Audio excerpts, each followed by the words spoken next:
भारत में टैक्स बचाने के लिए लोग अलग अलग रास्ते अपनाते हैं। इनमें निवेश करने से लेकर कृषि आय तक के तरीकों का इस्तेमाल किया जाता है, लेकिन लीगल तरीकों से टैक्स बचाने के इन तरीकों के अलावा कुछ लोग ऐसे भी हैं जो टैक्स बचाने के लिए उन विकल्पों का इस्तेमाल करते हैं जो टैक्स चोरी के दायरे में आते हैं। यही वजह है कि आयकर विभाग ने करीब 8,000 करदाताओं को नोटिस भेजा है, जिन्होंने धार्मिक संस्थाओं को दान देने के नाम पर टैक्स बचाया है।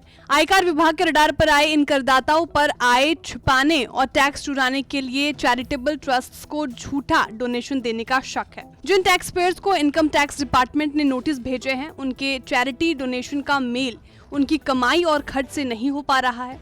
नोटिस पाने वाले इन लोगों में नौकरी पेशा, स्वरोजगार वालों के अलावा कुछ कंपनियां भी शामिल हैं।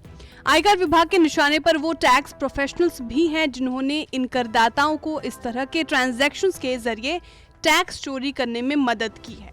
टैक्स बचाने वाले सभी करदाताओं के डेटा एनालिसिस में कुछ बातें ऐसी पकड़ी गई हैं जो सभी 8,000 मामलों में एक जैसी हैं। इन सभी मामलों में चैरिटी रकम का भुगतान नकद में किया गया है। सभी मामलों में दान की रकम उतनी रही है जो टैक्स छूट पाने के लिए चाहिए थी।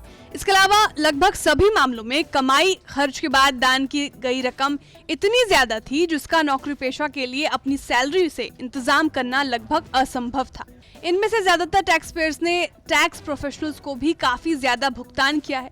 इस तरह के मामलों में ट्रस्ट एक कमीशन काट कर बाकी नकदी रकम और दान की पर्ची टैक्स पेयर्स को दे देते हैं, जिससे उन्हें टैक्स चोरी करने में मदद मिलती है। इन मामलों का खुलासा होने के बाद अब इनकम टैक्स डिपार्टमेंट ट्रस्ट पर कड़ा एक्शन लेने के मूड में है।